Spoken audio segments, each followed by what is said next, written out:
Okay, ma'am. Inna Banderel. So, ito po, ma'am, yung ating freebies po, ma'am. So, ma'am, Inna, please lang unbox po ito bago nyo po i-open yung sewing machine. Pakitingin po, ma'am, kung ito ay may defect kasi gustong-gusto po namin muna makita yung sewing machine namin bago nyo po siya videoan. Okay, bago nyo po siya i-open na naka-create po siya, paki-videoan po siya, ma'am, kung meron pong mangyayaring damage or defect sa ating sewing machine para malaman din po namin ng maaga kung ano po yung dapat natin gawin kung sakaling meron po siyang defect po, ma'am. Okay, let's say meron po siyang basag, meron po siyang mga naputol dito, so pwede po namin yung palitan po, ma'am. Pero kung wala naman po, ma'am, okay na okay po yun, ma'am. Pero ito, ma'am, as in sikanhan po ito, ma'am. Okay, wala po siyang issue at wala po itong problema. So ganito po, ma'am, pag tayo po ay magsisit up ng ating transformer papunta sa outlet. Itong transformer natin, ma'am, Ina, so kailangan po natin siya isaksak dito, ma'am. Ayan. Okay, then pagkatapos po, ito naman po, ma'am, ay ating isasaksak sa regular outlet natin. Ayan. So meron po tayong on and off at saka saksakan dito sa gilid. So ito po siya, ma'am, Ina. Ayan. Okay, so ayan po. Ayan. Okay, din pagkatapos po dyan, ating lalagyan ng refilling thread. So ito po yung refilling thread natin, ma'am. At ito naman po yung ating sinulid. Papakita muna natin sa ating video yung mga dapat nyo pong malaman po, ma'am. Ayan. Okay. Then, push natin ito, ma'am. Ayan.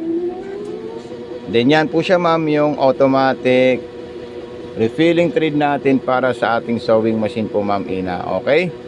So ayan, so hintayin natin siya mag-load at mapuno po yung ating bobbing winder. So ayan, napaka-solid po yan, ma'am, at napakagandang sewing machine. Okay? So wag niyo po kakalimutan po, ma'am, Ina, i-unbox. Okay? Gusto po namin makita kung magkaroon po ng crack or magkaroon po ng basag yung sewing machine natin, ma'am.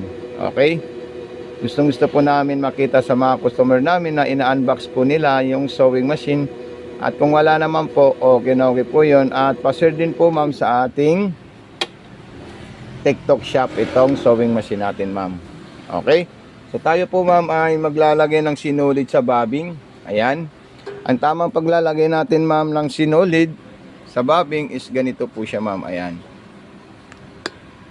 Okay. So makikita nyo po ito, ma'am. Ayan, i-open ko lang po ito, ma'am. Then meron po tayong itikita dito sa labas. Okay? Kung paano. Then ipapasok natin dyan at titingnan natin doon yan, ma'am. Ayan. Okay, din pagkatapos isusum out natin siya, ma'am, at tayo na po ay maglalagay ng sinulid. Okay. Pag mga ganitong sinulid po, ma'am, ang gagamitin natin, pwede na po dito, ma'am. Ayan. Pero kung ang mga sinulid natin, ganito po siya, ma'am. So tatanggalin po natin ito, ma'am. So meron po tayong sweepstick dito. Ito po siya, ma'am. Ito. Ayan, di may takip po ito at ilalagay natin dyan. At ilalagay natin dyan, ma'am. Okay, so perfect po yan, ma'am. Pag mga ganitong sinulid, yung mga battery size na sinulid, okay. So ayan po siya, ma'am. Yung pa-freebies natin po, ma'am. Then, tayo po ay maglalagay ng sinulid dito. Then, susundan po natin yung arrow kasi may step 1. Yan sa likod. Ito, 0 to 1. Then, 2. Paakyat po siya, ma'am. Ayan. Then 3, left turn. May number po siya dyan, ma'am. Ayan. Then 4 dito. Then 5 dito na po, ma'am. Dire-diretso na po dito siya, ma'am. Ayan. Dalawa po yung malilit na spring niya po, ma'am. Okay? At kung meron po kayong mga katanungan, ma'am, meron po tayong ano po dito, ma'am. Yung sticker namin. Opo. Meron po dito, ma'am. So, welcome po kayo magtanong. Any concern, any cause, any problem ng ating sewing machine po, ma'am. Okay, so ayan po siya, ma'am. Din ipapasok ko po siya doon. Ayan. So pagkatapos naman po niyan, ating ilalagay dito. Ayan. Okay, so papakain po natin siya kanya. Ikutin natin yung hand wheel po, ma'am. Ayan. Ito po yung hand wheel niya po, ma'am. Ikutin natin ng downward, paharap. Ayan.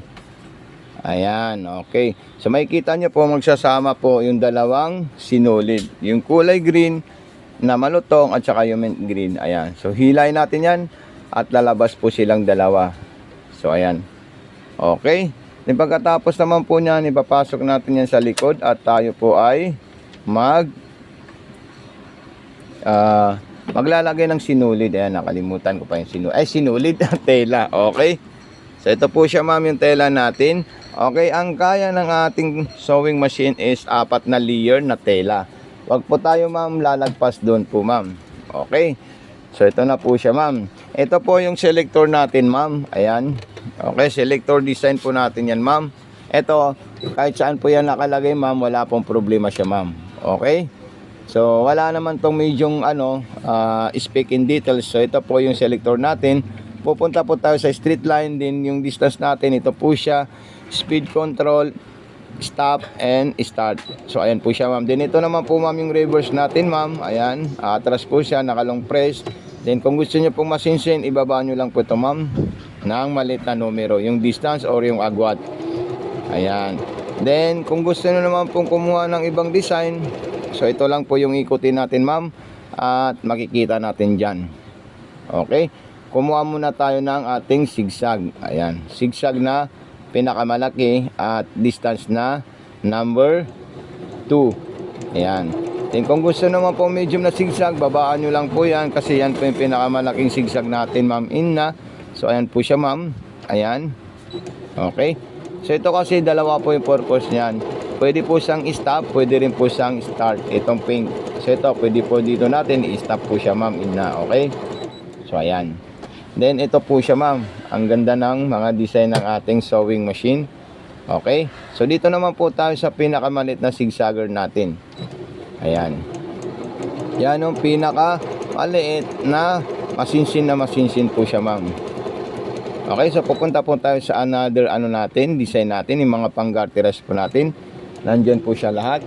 At kompletong kompleto po ito ma'am. Okay. Din ayan. Dito naman po tayo sa button holder. Ayan, napakaganda po ito ma'am gumawa ng button holder. Ang button holder natin step 1 is yung number 4. Ito po siya ma'am, number 4. Then number 1 naman po siya para umabanti po siya ma'am okay. So ayan. Then sunod naman po natin dyan is ganyan. Ayan, okay. Then isunod naman po natin dyan is ganyan naman po siya. Ayan. So ayan po siya ma'am, napaka solid po siya ma'am. Okay, so tingnan nyo po siya ma'am kung gaano kaganda yung ating button holder. Ayan. Tatanggalin lang natin ito ma'am. Okay, so any concern, any problem ng ating sewing machine at kung meron po kayong mga katanungan, mag-PM lang po kayo sa Mato Sewing Machine Vlog. Doon ko po kayo i-tutor sa mga gusto nyo po malaman dito sa ating sewing machine po ma'am Okay? So maraming salamat at huwag nyo po kakalimutan i-unbox yung ating sewing machine. Gusto po namin makita sa pagbukas nyo sa ating sewing machine at pag nabuksan nyo po yung box na naka-create po siya at saka naka-karton, check nyo po at babidyoan nyo po siya para malaman po namin na naka-safety po yung carrier na magdadala sa ating sewing machine. Kasi hindi po maiwasan sa mga ganyang klaseng sa sobrang excited ng customer, bigla na lang nakita niya, walang gasgas sa amin at wala po siyang issue at wala po siyang basag, then dapat ayan, gaganyan nyo lang po siya ma'am. Tapos i-review po natin at isi-share ko rin po yan at kami po ay magpapasalamat po sa inyo ma'am. Okay, so ayan po siya ma'am. Wala talaga siyang basag at wala rin po siyang crack. Kaya gusto rin namin pagdating sa inyo, ganito rin po yung gagawin yung pag-video at pag-unbox po ma'am. Ayan, so maraming salamat. God bless and more power po ma'am.